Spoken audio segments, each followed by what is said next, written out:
नमस्ते विद्यार्थियों। आज मैं आपको संधि पढ़ाने से पूर्व एक प्रक्रिया और चलती है जिसके अंतर्गत न को न माना जाता है।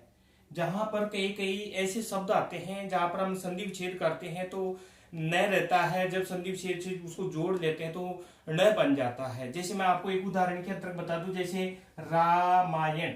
रामायण, इस रामायण का जब अपन संधि विच्छेद करते हैं तो क्या आता है? राम धन अयन। राम धन अयन आता है। लेकिन जब ये संधि विच्छेद से इसको वापिस एक मूल पद में बना लेते हैं, संधि से जोड़कर पद बनता है, वहां पर ये न के रूप में दिखाई देता है। तो कहीं पर तो न दिखता है, कहीं पर न होता ही नहीं है। तो हमें इस बात का पता कैसे चले कि संधि विच्छेद करते समय तो वो न था, लेकिन जोड़ते समय वो न के रूप में हो गया है। जैसे मैंने लिखा है यहाँ पर रामान, रामान। अब यहां पर जो न है वो तो नहीं रह गया, जैसे मैंने लिखा रामेण, ऐसे लिखा। लेकिन यहां पर जब इसका संधि विच्छेद करेंगे तो क्या होगा? रामधन, रामधन इन, ऐसे होगा। रामधन इन, जब रामधन होगा तब यहां पर गुण संधि हो जाती है, इसलिए रामेण बन जाता है, इन हो जाता है। तो जब यहां पर ऐसी स्थिति होगी तो फिर ये न था यहाँ तो संधि छेद करते समय, लेकिन अपन ने जब जोड़ा तब वो न बन गया है। तो जी इस प्रकार की जो प्रक्रिया समझते हैं वो प्रक्रिया णत्व विधान की प्रक्रिया कहलाती है। णत्व विधान की प्रक्रिया कहलाती है। ये बहुत ही इंपॉर्टेंट है, एक बार समझ में आ जाएगा तो कभी नहीं भूलोगे। णत्व विधान प्रक्रिया कि न को न कहां कहां पर होता है, इस प्रकार की जो क्रियाएं होती है उसको अपन णत्व विधान से के नाम से जानते हैं। तो इस प्रकार हम एक एक उदाहरण में इसको आसानी से आराम से समझेंगे। देखो कैसे, जैसे एक नियम आया, रसा रसा व्याम नो न समान पदे, समान पदे। एक ऐसा नियम आया है, बहुत ही सरल नियम है, आराम से याद हो जाता है, आराम से इसकी हिंदी अपन समझ सकते हैं। रसाभ्याम नो न समान पदे, रसाभ्याम नो न समान पदे। ये जो नो न है ये या न है, नो न ये न है, न। रसाभ्याम नो न समान पदे, यहां पर क्या होता है कि जैसे र और स, इन दोनों वर्णों के बाद, इन दोनों वर्णों के बाद तुरंत ही अगर न आता है तो उस नकार के स्थान पर न हो जाना चाहिए। एक बात दोबारा समझ लीजिए, र और स के बाद में अगर तुरंत ही न आता है तो इस न को न हो जाता है। लेकिन न को न कब होता है? जब समान पद हो, समान पद हो। समान पद का मतलब क्या होता है? एक ही पद में होने चाहिए, दोनों एक ही पद हो तभी ऐसा हो सकता है। अगर दोनों अलग अलग पद में हैं, जैसे र या स कोई दूसरे पद में आ गया, फिर उसके बाद में दूसरे पद में अगर न आया है तो ऐसी प्रक्रिया नहीं होगी, फिर न को णत्व नहीं होगा। ये न को णत्व कहां होगा? जहां पर एक ही पद रहेगा वहां पर ही न को णत्व हो सकता है, अन्यथा नहीं हो सकता है। जैसे उदाहरण के तौर पे मैं आपको बता दूं, शीर्ण, जैसे शीर्ण। तो शीर्ण का जब अपन संधि विच्छेद करते हैं तो यहां पर जब अपन देखते हैं तो शीर है ऐसे, शीर, फिर न है, ऐसे है, शीर धन न है। अब यहां पर ये एक ही पद है, पहला तो क्या है? ये एक ही पद है, एक ही पद है। और यहां पर जब अपन देखते हैं कि र और स के बाद में एक ही पद होना चाहिए, उस पद के बाद में अगर न है, पद में न है, तो उस न को क्या कर दो? न कर दो। जब यहां पर अपन देखते तो रे के बाद में तुरंत क्या आ रहा है? न आ रहा है, तो यहां पर न को क्या हो जाएगा? न हो जाएगा। जब न को न हो जाएगा तो ये अपना पद क्या बन जाएगा? शीर्ण। क्या बनेगा?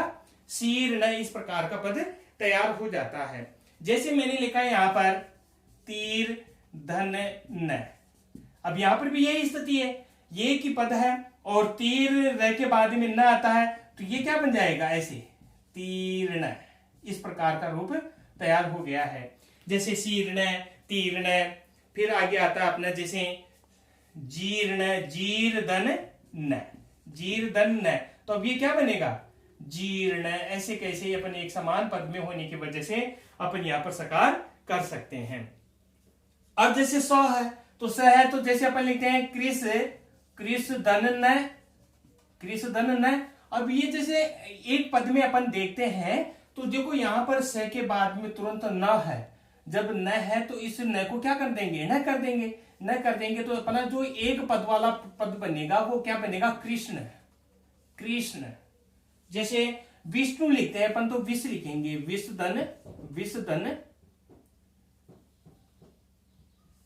विषधन नु, विषधन नु। यहां पर भी आप क्या देखोगे कि देखो एक ही पद है और से के बाद में तुरंत न आ रहा है, इसलिए यहां पर इस नियम के आधार पर से को क्या हो जाता है, न हो जाता है। तो न हो जाता है तो ये क्या बन जाएगा, विष्णु बनेगा, विष्णु। विष्णु का जब अपन संधि विच्छेद करते हैं तो क्या होता है, विषधन नु। कृष का कर देंगे तो कृष प्लस न, या नंग प्रत्यय होता है एक, तो नंग का न बचता है, तो कृष धातु से नंग प्रत्यय करने के बाद में कृष्ण पद बनता है। तो न को न हुआ है, जब न को न हुआ है तो ये न को न कहां कहां पर होता है, इस बात को समझने के लिए हमने एक नियम पढ़ा है, रसाभ्याम नो न समान पदे। र और स के बाद अगर न आता है तो समान पद के रहते नकार के स्थान पर नकार आदेश हो जाता है, जिसमें हमने शीर्ण, तीर्ण, जीर्ण, कृष्ण और विष्णु इत्यादि उदाहरणों के माध्यम से इसको चित्र से समझा है। उसके बाद में ये नियम पढ़ने के बाद में अगला नियम आता है री वर्णा नसे नत्वम वाच्यम, री वर्णा नसे नत्वम वाच्यम, री वर्णा नसे नत्वम वाच्यम। ये हमारी कात्यायन भगवान ये बात बताई कि र और स के बाद में, तो पाणिनि भगवान ये बात बताई कि र और स के बाद में अगर न आता है, एक ही पद होता है तो न को न तो कर देना, लेकिन उन्होंने इस री के बारे में नहीं बताया था। तो ये कि वार्तिक है, इस वार्तिक का निर्माण कात्यायन भगवान ने किया और कात्यायन भगवान ने इसका निर्माण करके क्या बताया कि री के बाद भी, री या री एक ही बात है, छोटी सी बड़ी का ग्रहण होता है, री वर्ण के बाद भी अगर एक ही पद है, समान पद है, तो समान पद रहते नकार के स्थान पर क्या कर देना चाहिए, नकार कर देना चाहिए। अगर री आया है तो, अगर री आया है तो री के बाद न को न होता है समान पद के रहने पर। तो पाणिनि भगवान के जो रसाभ्याम नो न समान पदे नामक नियम है, सूत्र है, उस सूत्र को आधार मानकर कात्यायन भगवान ने री वर्णा नसे नत्वम वाच्यम एक वार्तिक का निर्माण करके उन्होंने बताया कि र और स के बाद में न आ जाएगा, न आ जाएगा तो उसको न तो आप कर दोगे, लेकिन अगर री के बाद में आएगा तो क्या करोगे या नहीं करोगे। जब हमने शब्द देखे तो पहले शब्द बने हुए थे, व्याकरण बाद में बनी है, शब्द बने हुए हैं, व्याकरण बाद में बनी हुई है, इस कारण से शब्दों को देखकर ही व्याकरण का निर्माण किया गया है। तो यहां पर शब्द बना हुआ था मातृ नाम, ऐसे मातृ नाम, ऐसे एक शब्द बनाते हैं, जैसे अपन बनाते हैं पितृ नाम। पितृ शब्द का षष्ठी बहुवचन में पितृ नाम बनता है, मातृ शब्द का षष्ठी बहुवचन में मातृ नाम बनता है। जब अपन इसका संधि विच्छेद करते हैं तो मातृधन नाम होता है। यहां पर मैंने बताया था कि जो सुप होता है, सुप होता है, सुप में 18-21 प्रत्यय होते हैं, तो 21 प्रत्ययों में एक प्रत्यय एक आम प्रत्यय भी होता है। जैसे मैंने पिछली वाली क्लास में आपको बताया था सु औ जस अमौट सस्ता ब्याम बिसिंगे ब्याम ब्यसिंगे ब्याम ब्यसिंगेसी ब्याम ब्यस नी ओस आम। तो आम आता है, एक षष्ठी बहुवचन में आम आता है, तो आम आने पर मातृ से आम करने पर या नुट का आगम करने के बाद में ये नाम बन जाता है। नाम बनता है तो क्या फिर अपन इसको मातृ नाम नाम बोलेंगे या नाम बोलेंगे। तो इस स्थिति में यहां पर न दिखाई दिया था, तो री और न, री और दीर्घ री के बाद में अगर न आता है, एक ही पद में है, तो उसको भी न को न कर देना चाहिए। तो यहां पर ये री के बाद में क्या आया है, न आया है, नामी से दीर्घ हो जाता है तो दीर्घ बन जाता है ये। अब यहां पर क्या होता है, न को अपन क्या कर देंगे, न कर देंगे, तो अपना रूप क्या बनेगा, मातृ नाम बनेगा। ऐसे पितृ से क्या बनता है, पितृ से अपन क्या करेंगे, पितृ से ही यहाँ पर अपन जो न है उसको न तो कर देंगे, तो ये क्या बन जाएगा, पितृ नाम बनेगा। तो कहने का मतलब क्या हुआ, इससे स्पष्ट चीज निकल के क्या आई कि जहां पर स्पष्ट चीज निकल के आई कि जहां पर र स और री, र स और री के बाद में, र स और री के बाद में अगर नकार आया है तो उस न को क्या हो जाता है, णत्व हो जाता है। लेकिन कब होता है, समान पद के रहने पर। समान पद का मैंने आपको अच्छी तरह से अवगत करा दिया कि एक ही पद होना चाहिए, पद अलग अलग नहीं होने चाहिए। अगर अलग अलग पद होंगे तब हम री के बाद में न को णत्व नहीं कर सकते हैं। तो एक नियम अपने अच्छी तरह से पढ़ लिया कि र स और री के बाद में अगर न रहेगा तो न को णत्व करेंगे एक ही पद के अंतर्गत। उसके बाद में एक अलग नियम आता है जिसका नाम है अट कुपवांग नुम वे वायपी। अट कुपवांग नुम वे वापी। अट कुपवांग नुम वे वायपी जो है, यहां पर यह है वे वापी। ये जो नुम है, ये जो नियम है, यहां पर तो इन्होंने कह दिया कि र स और री के तुरंत बाद में आएगा तो ही न को णत्व होगा। लेकिन यहां पर अट को पवांग नुम विवाह कुछ थोड़ी सी अलग बात बताता है। वो क्या बात बताता है कि र या स या री के तुरंत बाद में अगर न नहीं है, बीच में कोई वर्णों का विविधान है, तो न को णत्व होगा या नहीं होगा। ये बात कौन बताता है, अटकुपवांग नुम विवाह बताता है। अब यहां पर इस अटकुपवांग नुम विवाह को अपन आराम से समझते हैं। देखिए, अट कुपवांग नुम वे वायपी, यहां पर एक अट प्रत्यार आया है। अट एक प्रत्यार का नाम है। अट प्रत्यार के अंतर्गत सारे स्वर आते हैं और है यह वरट जो 4-5 वर्ण है वो इसके अंतर्गत समाहित है। ऐसे शुरू करते हैं, ट तक जाते हैं तो आई उन रील री की ए ओंग आई औच है यह वरट, यहां तक की जो वर्ण होंगे वो सारे के सारे किस में होंगे, अट में होंगे। जिसमें अपन जैसे स्वर है और स्वर के साथ में क्या जुड़ा हुआ है ये वर, ये वर्ण हो, ये किस में आते हैं, अट में आते हैं। अट को उपमान नुम विवाह ने क्या कहा कि र स और री के बाद अगर अट प्रत्याहार में आने वाले जो वर्ण है उन वर्णों का बीच में विवेदान है और बाद में फिर न आया है, तो इन वर्णों का अगर बीच में भी विवेदान है तो भी हम न को क्या करते हैं, णत्व कर देते हैं, न को णत्व कर देते हैं। तो यहां पर इन्होंने एक अच्छी बात बताई, एक तो अट प्रत्याहार बताया, दूसरा क्या बताया, कु। यहां पर क्या बताया, कु का मतलब क्या होगा, क वर्ग। क वर्ग का मतलब क ख ग घ ङ, ये 5 वर्ण जो है वो किस में आएंगे, क वर्ग में आएंगे। 5 वर्ण किस में आएंगे, क वर्ग में आएंगे। उसके बाद में नेक्स्ट क्या दे रखा है इसने, पू का मतलब प वर्ग। प वर्ग में भी वही 5 आएंगे, प फ ब भ म, ये 5 वर्ण आ गए हैं। उसके बाद में इन्होंने दे रखा है आंग। आंग का मतलब होता है आ। उसके बाद में दे रखा है नुम का मतलब न से यहां पर अपन जो है इसको अनुस्वार मान सकते हैं कि अनुस्वार आना चाहिए, अनुस्वार हो या फिर विसर्ग हो। जहां पर बीच में कहीं अनुस्वार आया हो या फिर विसर्ग आया हो तो भी वहां पर भी हम न को णत्व कर देते हैं, नकार के स्थान पर नकार आदेश हो जाता है।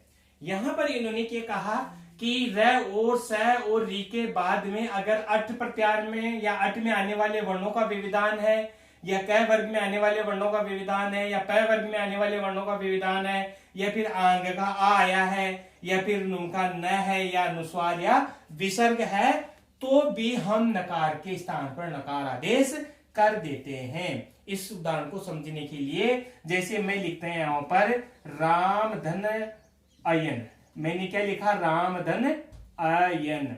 जब राम धन अयन लिखा तो यहां पर देखो अयन जब सिंगल था तब यहां न को न नहीं हुआ। क्यों नहीं हुआ? क्योंकि इस सिंगल पद के अंतर्गत ना तो र है, ना स है, ना री है, इसलिए ऐसा नहीं हुआ है। लेकिन इस पद में नेक्स्ट वाला जो पद राम है, अगर उसको अपन जोड़ देते तो राम में र है, एक पद में र लिखा हुआ है, और जब राम पद इसके साथ में जुड़ जाएगा तो ये पूरा एक ही पद बन जाएगा। जैसे यहां पर दीर्घ संधि करने के बाद में ये क्या बनेगा, रामायण, ऐसे बनेगा। अब यहां स्थिति आती है कि रामायण में न को न करे या नहीं करे, तो र के बाद में तो बहुत सारे वर्णों का विविधान आ रहा है। अगर इन वर्णों का विविधान आ रहा है और फिर भी न को न करना है तो वो प्रक्रिया क्या है, वो प्रक्रिया ये है अटकुपवांग नुम्य विवाह की प्रक्रिया है। इसके अंतर्गत र स री के बाद में अगर ये वर्ण आ जाते हैं तो अब न को नत्व करेंगे, अन्यथा नत्व नहीं करेंगे। तो एक बार इस प्रक्रिया में इसमें समझते हैं। जैसे र है, अब र में से क्या निकालेंगे, आ, फिर आ में के बाद में क्या है, मैं, फिर मैं से आ निकालेंगे आ, फिर आ के बाद में क्या है य, फिर ये से क्या निकालेंगे अ, और फिर अ के बाद में क्या है न, अ के बाद में क्या है न। अब इन्होंने इस सूत्र ने क्या कहा है कि र के बाद में न है, लेकिन इन वर्णों का विविधान अगर ये इसी वर्णों में से आया है, मतलब अट में से आया है, क वर्ग में से आया है, प वर्ग में से आया है, आंग में से आया है, नुम में से आया है, तो र के बाद में जो न आ रहा लास्ट में उसको न तो कर दो। अगर बीच में से एक भी वर्ण कोई अलग आ गया है तो न को नत्व नहीं कर सकते हैं। तो यहां पर देखो सबसे पहले देखेंगे आ, तो आ देखो आंग का आ गया है। फिर देखेंगे मैं, तो मैं देखो क वर्ग में मैं आता है इसलिए मैं आ गया है। फिर आया, फिर आ गया, फिर ये आया तो ये देखो अट में आता है, ये आ गया है। उसके बाद में अ, तो अ का पहला वर्ण ही अट का स्वर है इसलिए अ आ गया है। इसलिए हम क्या करेंगे, इन वर्णों का विविधान रहते हुए भी, विविधान रहते हुए भी हम इस नकार के स्थान पर क्या कर देंगे, नकार कर देंगे। इसलिए ये क्या बनता है, रामायण। क्या बन जाता है, रामायण। इस प्रकार ये पद निष्पन्न होता है। जैसे एक उदाहरण और बताऊं मैं आपको, दक्षायन। अपन क्या लिखते हैं, दक्षायन, दक्षायन, दक्षायन। दक्षायन के अंतर्गत इसका संधि विच्छेद करेंगे तो द, फिर द में अ, फिर अ के बाद में क के बाद में स के बाद में आ के बाद में ये के बाद में अ, और ए के बाद में न। अब हमें कहां देखना है, हमें र और से के बाद में देखना है। तो यहां तो कोई र से नहीं आ रहा है, लेकिन यहां इस से के बाद में अपन जब देखते हैं तो देखो आंग का आया, अट में ये आया और अट में अ आया। इसका मतलब इसके बाद में न के बीच में जो विविधान आ रहा है वो अट में से आ रहा है, आंग में से आ रहा है। इसलिए इस न को हम क्या कर देंगे, नत्व कर देंगे, नकार कर देंगे। जब नत्व कर देंगे तो क्या बन जाएगा, न को न बन जाएगा तो क्या बन जाएगा, दाक्षायन। दाक्षायन ये है ना, दाक्षायन, दाक्षायन पद निष्पन्न हो जाता है। इस प्रकार हम जो है इस प्रक्रिया को आसानी से समझ सकते हैं। कई बार देखो, जैसे और उदाहरण के लिए आपको मैं बता दूं,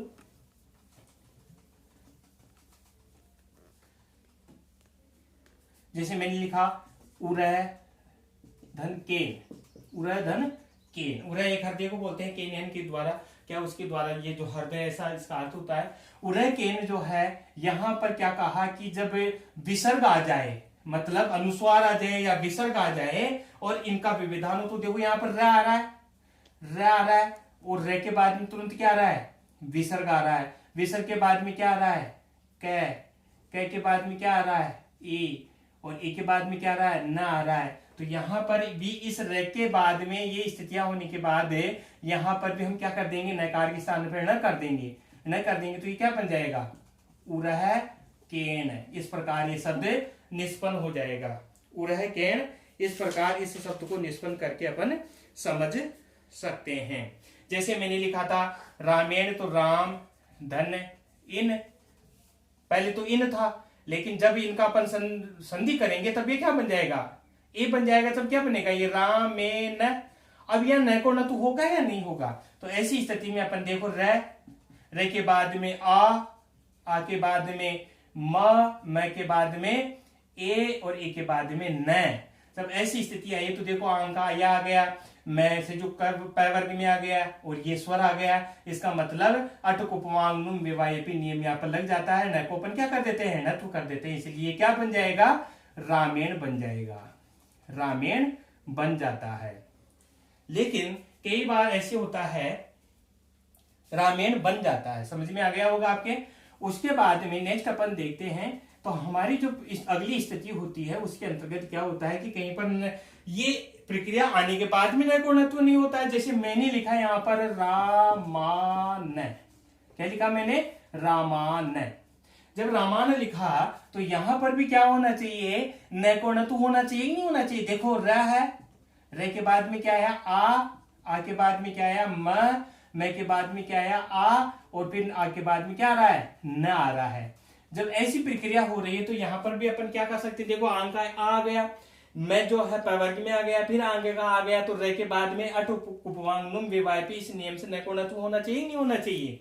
लेकिन फिर भी अपन रामान ही पढ़ते हैं, रामायण नहीं पढ़ते हैं। इसके पीछे रीजन क्या है, इसके पीछे रीजन यह है कि पाणिनि भगवान ने एक यहाँ पर नियम बनाया था कि भाई जहां नकार पदांत में हो, जहां नकार पदांत में हो तो वहां पर जो ना नैकोणत्व नहीं होता है। एक नियम बनाया था पदांत से, क्या बनाया था, पदांत से। पदांत से जो नियम है उस नियम के बारे में इन्होंने क्या कहा कि र स और री के बाद में भी अगर अट क वर्ग प वर्ग आंग और नुम का कोई भी वर्णों का विविधान रहने के बाद भी अगर न आता है तो उस न को नत्व नहीं होगा अगर वो न पद के अंत में है। पद का अंत का मतलब होता है कि उसके बाद में कोई स्वर नहीं होना चाहिए। तो न के बाद में कोई स्वर नहीं है, लेकिन इससे पूर्व जितने भी अपने न को नत्व किया है उसमें उसके बाद में न के बाद में स्वर था, न हलंत नहीं था। जहां पर न हलंत होगा वहां पर न को नत्व नहीं होगा। तो पदांत से नियम से यहाँ पर न को नत्व नहीं होता है, इसलिए रामान शब्द ही यहाँ पर निष्पन्न हो जाता है। इस प्रकार ये णत्व विधान की एक प्रक्रिया है जो संधि कार्य करते समय अपन को ये चीज समझनी पड़ती है। जैसे मैंने यहाँ पर लिख लिया अक्षोहिणी, अक्षोहिणी। अब ये अक्षोहिणी है, इसका संधि विच्छेद करते हैं तो क्या होता है, अक्ष धन उहिणी, उहिणी। कई बार एग्जाम कंपटीशन में पूछते हैं कि अक्षोहिणी का संधि विच्छेद कीजिए, तो जब अक्षोहिणी ऐसे लिखा होता है तो अपन संधि विच्छेद करते समय भी यहाँ पर न के स्थान पर नहीं रख लेते हैं, क्योंकि अपन यहाँ ऊपर ऐसे ही देखा है, लेकिन नहीं, गलत है वो। क्यों, क्योंकि उहिणी शब्द होता है, ये न तो बाद में जब इसकी संधि कार्य हो जाता है तब होता है। दोनों पद अलग अलग है, जब एक पद बन जाता है तो न को न तो हो जाता है। जब यहाँ पर अपन देखते हैं तो कैसे ये संधि होने के बाद में क्या हो जाएगा, यहाँ पर अक्षोहिणी बन जाएगा, ऐसे अक्षोहिणी ऐसे बन गया। जब अक्षोहिणी बन गया है तो इस अक्षोहिणी के अंतर्गत आप देखेंगे कि देखो पहले आ आया है, फिर क्या है, का है, फिर क्या है, सा है, फिर क्या है, औ है, फिर क्या है, ह है, फिर क्या है, ई है, फिर क्या है, न है, फिर न के बाद में ई है। तो ये पद के तो अंत में नहीं हो सकता क्योंकि बाद में स्वर है। लेकिन जहां पर अपन देखते हैं तो देखो यहां पर ये जो स है यहां से हम स्टार्ट करेंगे, इसे पूर्व अगर रह और स नहीं मिलता है तो उसको देखने की जरूरत नहीं है। स के बाद में औ आया, स्वर में आता है, जोट में आता है। उसके बाद में है आया जो आता है, ई के बाद में स्वर में आता है, इसलिए हम न के स्थान पर क्या कर देते हैं, णत्व कर देते हैं। जब ये णत्व बन जाता है इसलिए अक्षोहिणी शब्द निष्पन्न होता है। इस कारण से ये रूप सिद्ध होते हैं। अब इससे संबंधित कई जगह आप ऐसे उदाहरणों को संगत करके और बीच में इन नियमों को लगाकर इस प्रकार इस प्रक्रिया को आसानी से समझ सकते हैं। मुझे लगता है कि णत्व विधान की जो प्रक्रिया है वो आपके सही प्रकार से समझ में आ गई होगी। और अगर नहीं भी आई है तो आप कमेंट्स बॉक्स में अपने सुझाव या आपको कोई प्रक्रिया समझ में नहीं आ रही है तो आप मुझे ये सूचित कर सकते हैं। मैं आपको पुनः एक बार इस प्रक्रिया को अच्छी तरह से और समझा दूंगा। धन्यवाद।